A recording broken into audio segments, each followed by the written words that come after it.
যে যে একটা বড় বড় যে চিত্র ছিল, আমরা কিন্তু আন্দোলনে সামিল ছিলাম, যে আমি এখানে যেগুলো দেখতেছি আসলে সত্যি সত্যি এই ঘটনাগুলোই ঘটেছে, এবং আমি হয়তো এক প্রান্তে ছিলাম কিন্তু অন্যান্য প্রান্তের ঘটনাগুলো জানি নেই। সো এখানে দেখলে গায়ে মানে দিয়ে ওঠে, শিহরিত হয় যে কত ধরনের বর্বরতা ছিল।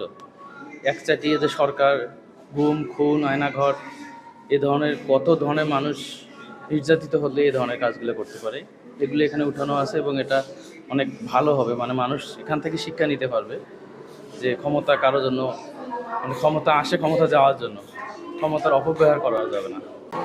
আসলে জিনিসটা সব, আমি হচ্ছে পঙ্গু হসপিটালের স্টুডেন্ট, তো আমাদের ওখানে হচ্ছে যারা হচ্ছে এই জুলাই আন্দোলনে আহত হয়েছে তাদের হচ্ছে ক্যাবিনে হচ্ছে শিফট করা হয়েছে। তো সেখানে যখন ওয়ার্ডে যায় তাদেরকে দেখা হয় কারো পা নেই, হাঁটুর নিচ থেকে পা নেই, হাত নেই, ল্যাংড়া ল্যাংড়া হাঁটে। তাদের যে একটা কষ্ট, একটা সুস্থ স্বাভাবিক মানুষ হঠাৎ করে পঙ্গু হয়ে গেলে মানুষ এটা কখনো মানতে পারে না, তাদের যে মানসিক ট্রমাটাইজ তারা হয়। আর ওই জিনিসটা যদি আমি সামনাসামনি দেখে আসছি অ্যাজ এ মেডিকেল স্টুডেন্ট, তো এখানে এসে ছবিগুলো দেখে হচ্ছে ওই মানুষগুলোর কথা চিন্তা করলে আসলে বোঝা যায় কতটা হয়েছে। আর 24 সালে যে জিনিসগুলো আমরা ডিরেক্ট চোখের সামনে দেখছি, সেগুলো তো মানে একটা মানুষের পেইন ফিল করতে হলে আমি বলবো মানুষকে হসপিটালাইজ তাদের অবস্থাগুলো নিজের চোখে দেখা উচিত। আমার হচ্ছে 18 তারিখে আমারও হচ্ছে রাবার বুলেট লাগছিল আমার পেছনে, প্রায় 8 থেকে 10টা আমার হচ্ছে ফোঁটা হয়ে গেছিল।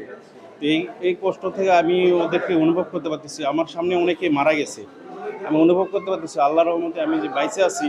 আমি যদি মারা যেতাম তাহলে তো আমি আর ওই সম্মানটা পাইতাম না। দিন যাইতেছে, জুলাইদের সম্মান হারে যাইতেছে, নতুন সরকার এইভাবে কাউকে দাম দিতেছে না। এখানে হয়তো তাদের স্মৃতিগুলো রাখা হয়েছে, আমরা দেখবো অনুভব করবো এইটুকুই, কিন্তু ওদেরকে মনে রাখতে হবে, ওদের পরিবারকে মনে রাখতে হবে। এটা হচ্ছে আমাদের প্রাপ্য, এটা আমাদের আশা যে ওদেরকে প্রাপ্ত সম্মান যাতে দেয়, ওদেরকে মনে রাখে, এটাই।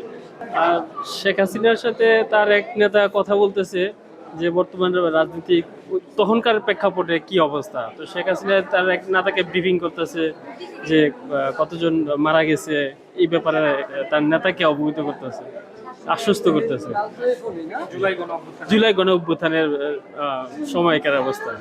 তার নেতাদেরকে ব্রিফিং করতেছে যাতে তারা মাঠে থাকে, নির্দেশনা দিচ্ছে আর কি। জি, নির্দেশনা দিচ্ছে। তারপর আমরা ভয় পাইনি, আমরা ফ্যামিলি সহ গিয়েছি এবং আমাদের বাসাটা মোহাম্মদপুরে হওয়ার কারণে হটস্পট ছিল।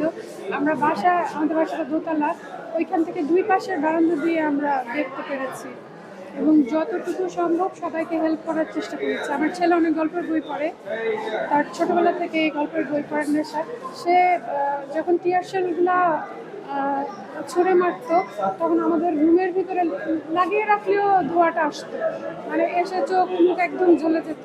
আমার ছেলে তার সেই শখের বইগুলা দিয়ে দিয়েছিল রাস্তায় যেন আগুন ধরায়, তারপরে পানি খাওয়ানো, এটা করেছে। আমার ছেলেটা যেন সবসময় সাহসিক হয় এবং অন্যায়ের প্রতিবাদ করতে পারে এবং সত্যি কথা বলতে পারে।